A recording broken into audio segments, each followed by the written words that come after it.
disturbing, over-sexualized, not scary enough. There's a lot of mixed opinions about the 2009 comedy horror film Jennifer's Body. For several years after its release, people wrote it off as a silly movie about a man-eating cheerleader. But in recent years, it's been reevaluated as a feminist conversation that challenges sexist character and genre tropes. We're going to get into discussing how the audience's perception made a complete 180, but let's go through a quick movie recap first. Jennifer and Anita, more commonly called Needy, are childhood best friends, but are otherwise complete opposites. Jennifer is portrayed as a confident bombshell who has a strong relationship with her sexuality. Needy is initially much more shy, introverted, and passive. In the beginning of the film, Jennifer is tricked and kidnapped by a band that attempts to offer her as a human sacrifice in order to ensure the success of their music. As required by the sacrifice, the band believes Jennifer is a virgin, but because she was lying about that, the ritual doesn't work. Instead of dying, Jennifer becomes demonically possessed and develops a hunger for human flesh. The film goes on to follow Jennifer's various murders, and Needy as she works to figure out what happened to her best friend and stop her.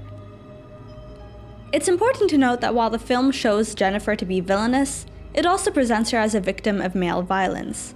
Jennifer has no control over the cannibalistic monster she became.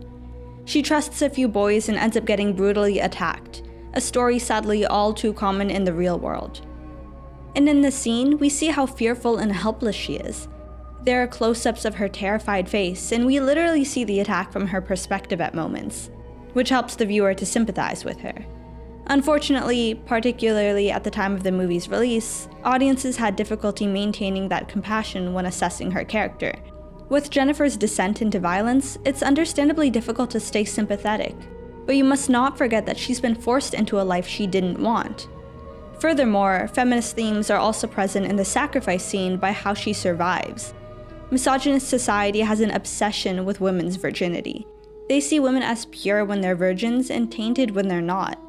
But in this case, Jennifer is not punished for having had sex, she's actually saved by it. Throughout the movie, Jennifer is positioned as a femme fatale. A femme fatale is considered an evil temptress who seduces men to lure them to their doom. Jennifer fits this role with her alluring and manipulative attributes. Often, femme fatales are utilized merely as attractive obstacles for male protagonists to encounter, leading them to either secure hero status or face a tragic and sorrowful end. However, Jennifer's Body subverts traditional female character tropes, with Needy being our complex and sympathetic protagonist.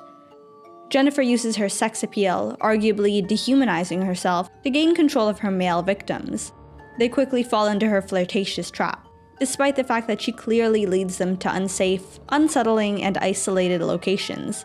By this, she's taking advantage of men's tendencies to undermine the strength and intellect of women, particularly desirable women. Needy is also sexually attracted to Jennifer, and Jennifer similarly tries to take advantage of that by seducing her.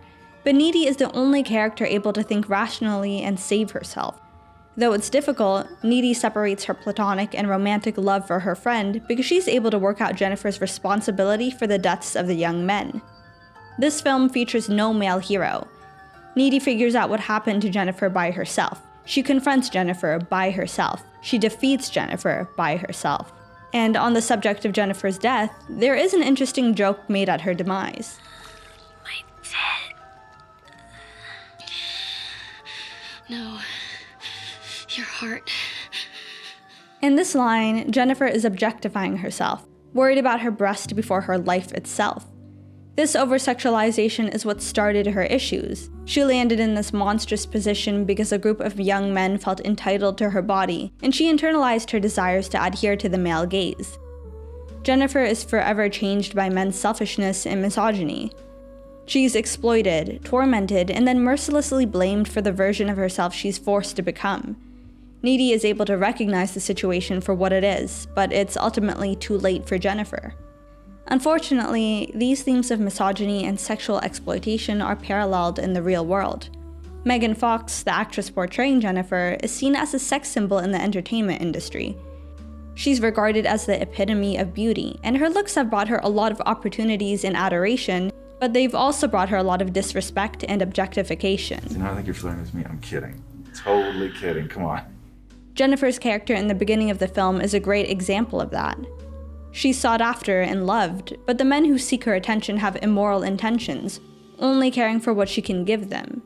In the cases of Megan Fox, Jennifer, and all women, sexuality is not the issue, and it itself is not the cause for violence and exploitation. The issue is with how people struggle to connect that sex appeal does not detract from humanness and one's right to respect and autonomy.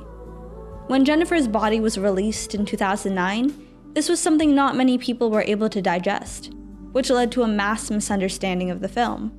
But since, society's comprehension of feminism has increased, so we're now able to revisit films like Jennifer's Body and understand that it's much more than how it appears on the surface.